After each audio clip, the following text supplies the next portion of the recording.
வணக்கம். புயல் நியூஸ் செய்திகள். 20% போனஸ் வழங்கக் கோரி டாஸ்மாக் ஊழியர்கள் மாநிலம் தழுவிய ஆர்ப்பாட்டம் நடத்தினர். கோவையிலும் நடைபெற்றது.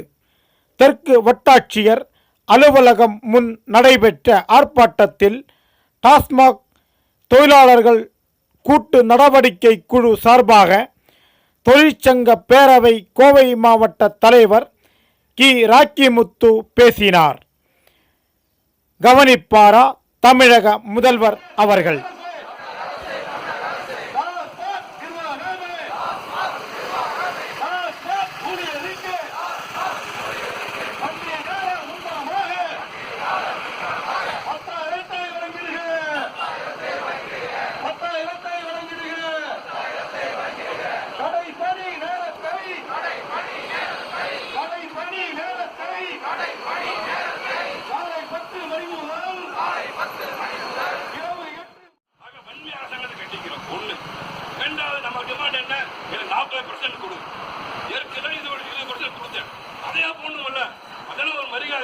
சாதனையா இருக்கும்.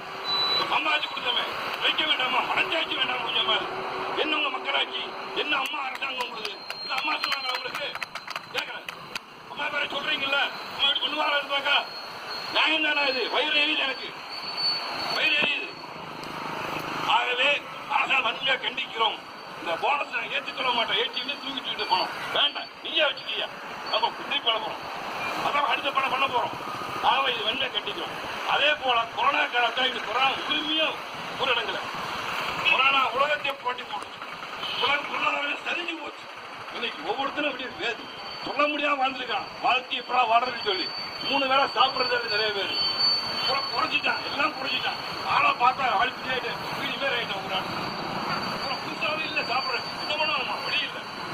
ஆனால் இன்றைக்கு இதெல்லாம் அரசாங்கம் பண்றோம்.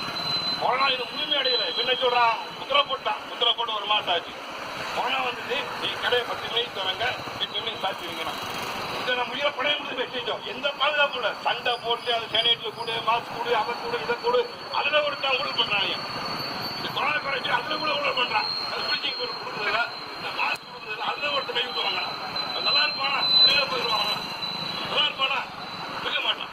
இதை பண்றான். இதை தொழிற்சங்க சண்டை போட்டு தமிழ் சண்டை, ராகி சண்டை, ஜானு சண்டை. அவரு போனா சாதனை குரல் பெரிய சாதனை பண்ற மாதிரி. அவர் போன் பண்ணி இன்னொன்னு கேட்க மாட்டார். ஒரு தொழிற்சங்க போன் பண்ணாக்கா ரெஸ்பான்ஸே பண்ண மாட்டார்.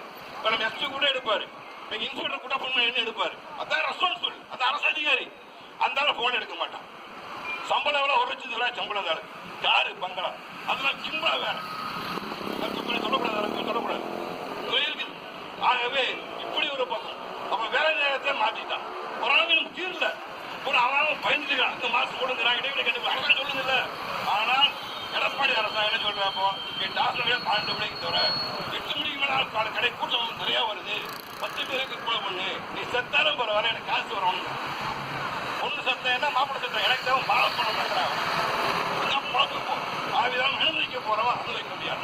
இப்ப என்ன சொல்றான்? எங்களுக்கு பண்டிகை முன்மா 10,000 கூடிய போக்குவரத்து கொடுக்குறீங்களா, மின்சாரத்தை கொடுக்குறீங்களா, காவல்துறை கொடுக்குறீங்களா, கொடுக்குறீங்களா, எங்களுக்கு முன்மா 10,000 கொடு, மாசம் 1000 ரூபாய் குடிச்சுக்கோ. எங்க பணம் தானே கொடு கேட்க போறோம். வருகிற 9ஆம் தேதி இந்த வலியுறுத்தி மாநிலம் முற்றுகை போராட்டம். வருகிற 9ஆம் தேதி இந்த கோரிக்கையை வலியுறுத்தி மாநிலம் முழுவதும் முற்றுகை போராட்டம் கோயம்புத்தூர் நடத்த போறோம். கோயம்புத்தூர் உட்கார போறோம். திறமையிடக்கூடிய முதல்வர் ஆபீஸ் போறோம். அதை உட்காரோம். எங்க போனஸ் பிரச்சனை கொடு, 10,000 முன்மணம் கொடுத்தா போக மாட்டோம். சொல்ல அமைச்சர் வர சொல்லு, தனிமணி வர சொல்லிங்க கேட்க போறோம். விட போறது அவ இப்படி. இதுல ஒரு 7 கோரிக்கை வச்சுக்கிறோம். இதுல ஒரு 7 கோரிக்கை இருக்குது. நம்ம ஒரு 7 கோரிக்கை வச்சுக்கிறோம்.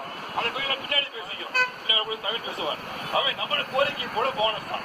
ஆகவே உடனடியாக தமிழக அரசாங்கம் இந்த சவுக்கு காலத்துக்கு உடனடியாக 20% போனஸை வழங்க. போன வருஷம் என்ன போனஸ் கொடுத்தீங்க அதையாவது இந்த வருஷம் கூட எங்களுக்கு. கொரோனா முடிஞ்ச பின்னாடி தங்கத்தை பற்றி பேசுகிறேன். எனக்கு பேலன்ஸ் ஷீட் கொடு. நீ பேலன்ஸ் ஷீட் கொடு கேட்கறோம். தொழில் ஞாபகம் இல்லை. பேலன்ஸ் ஷீட் கொடு. கஷ்டமா எனக்கு போனஸே வேணாம். டாஸ்மாக் துறை நஷ்டம் சொன்னா யாரை எடுத்து வாங்களா? சின்ன குழந்தைகளை கூட சொல்லும் டாஸ்மாக் நஷ்டம் சொல்லுவாங்களா? அப்படி எடப்பாடி சொல்லட்டும், இல்லைன்னா மோகன் சொல்லட்டும், மேலாண்மைக்கு அவர் தான் மோகன் அவரு சொல்லட்டும், இல்லை நீதித்துறை யாருமே சொல்லட்டும். நஷ்டம் சொல்லி நம்ம வேணா ஆளுக்கு 100 ரூபா கொடுத்துக்கலாம், ஒன்றும் பிரச்சனை இல்லை. சரியா? ஆகவே இதை அனுமதிக்க முடியாது. இத்தனை கோடி ரூபாய் வருமானம் வருது, மனச்சாட்சி இல்லாம அறிவிக்கிறாங்க. என்ன முட்டாள் பையன், எவ்வளவு வேலையா தெரியுமா இருக்கு. 10 வச்சு 8,000 என்ன பண்ண முடியும்? இவ்வளவு துணி எடுப்பானா? என்ன ஒண்ணு பண்ண முடியாது 8,000 வச்சு. ஆகவே இதை ஏற்றுக்கொள்ள முடியாது என்பதை வன்மையா பதிவு பண்றோம். புதிய அரசு இதை பரிசீலனை செய்ய வேண்டும் என்று சொல்லி இந்த வாட்படை அத்தனை தோழருக்கும் சிஐடியின் சார்பாகவும் கூட்டுகளின் சார்பாகவும் நன்றி சொல்லி என் உரையை நிறைவு செய்கின்றேன். நன்றி, வணக்கம்.